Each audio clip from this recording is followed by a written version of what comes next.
Hello guys, welcome to my channel total fitness. आज हम लोग बात करेंगे भारत प्रो शो के विनर मेंस फिजिक कैटेगरी में मनोज पाटिल के बारे में। बहुत लोगों को इस साल लग रहा था कि मनोज पाटिल नहीं जीत पाएंगे ये वाला कंपटीशन, पर उन्होंने one of the greatest comeback करके दिखाया है अपने फैंस को और लोगों को। इसलिए मेरे को लगा आपको बताना चाहिए मनोज पाटिल की लाइफ के बारे में। तो ये है मनोज पाटिल की बायोग्राफी।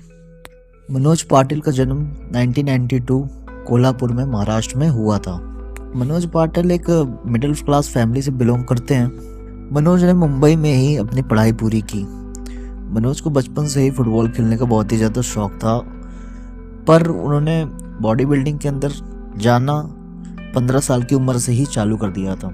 मनोज 15 साल की उम्र से ही जिम जाना चालू कर दिए थे और अपनी फिजिक को थोड़ा बेटर करने के लिए उन्होंने उस वक्त तो जिम ज्वाइन की थी, पर उनको उस वक्त कोई बहुत बड़ा बॉडी बिल्डर नहीं बनना था। उनको बस अपनी फिजिक थोड़ी अच्छी करनी थी, जैसे हर एक लड़के को करनी होती है।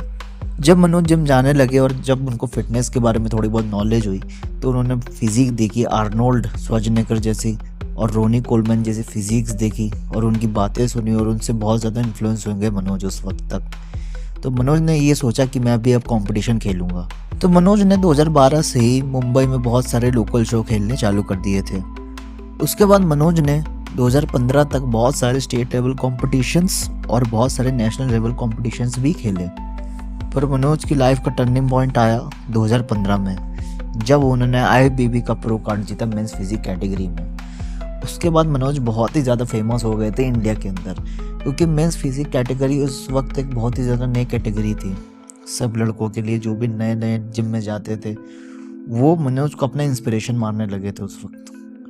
और उस वक्त men's physique category worldwide भी बहुत ज़्यादा फेमस हो रही थी, क्योंकि एक बहुत ही ज़्यादा अपीलिंग कैटेगरी थी उस वक्त के लिए। क्योंकि मेंस फिजिक कैटेगरी में मेंस फिजिक जो हम लोग के एथलीट होते हैं उनके अंदर ज़्यादा मसल मास होता नहीं है, तो हर लड़का सोचता है कि थोड़ा बहुत मैं जिम जाके या 2-3 साल बॉडी बना के मेंस फिजिक के अंदर कम्पीट कर सकता हूँ। और ऐसा हो भी रहा था बहुत जगह। इंडिया में ही बहुत सारे कंपटीशंस होते थे जहाँ पे लड़के शायद 2-3 महीना जिम करके भी मेंस फिजिक कैटेगरी में उतर जाते थे। तो बहुत ही ज़्यादा इन्फ्लुएंस था उस वक्त मनोज पाटिल का इस वाले डिवीज़न के ऊपर। पर बेसिकली देखा जाए तो मनोज पाटिल ने ही मेंस फिजिक को इंडिया के अंदर बहुत ज़्यादा फेमस किया था। उसके बाद मनोज पाटिल ने 2017 में नेशनल चैम्पियनशिप में सिल्वर मेडल जीता। 2018 में इटली में बॉडी बिल्डिंग कॉम्पिटिशन में उन्होंने ब्रॉन्ज मेडल जीता। 2019 में चाइना में उन्होंने सिल्वर मेडल जीता।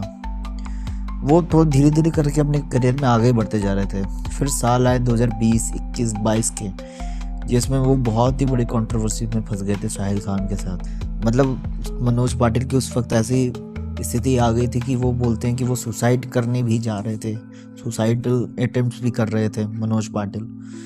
बहुत ज़्यादा डिप्रेशन में चले गए थे और लोगों को लग रहा था कि वो कभी भी मिस्टर ओलंपिया के स्टेज पे नहीं जा सकते हैं। फिर आया साल 2024 का Bharat pro show 2024। Men's physique category में मनोज पाटिल ने अपना ग्रेटेस्ट कमबैक किया और वो दिखा दिया सबको कि वो कितना कैलिबर रखते हैं इस कंपटीशन में और इस बॉडी बिल्डिंग इंडस्ट्री में। और वो इस साल जा रहे हैं मिस्टर ओलंपिया में कम्पीट करने और रिप्रेजेंट करने इंडिया को ऑन द ओलंपिया स्टेज। ये हम लोग के लिए बहुत ही बड़ी बात है और गर्व की बात है कि मनोज पाटिल जैसे एक veteran bodybuilder men's physique के हम लोग को रिप्रेजेंट करेंगे ऑन द मिस्टर ओलंपिया। उनकी फिजिक कैसे आती है ऑन द ओलंपिया स्टेज।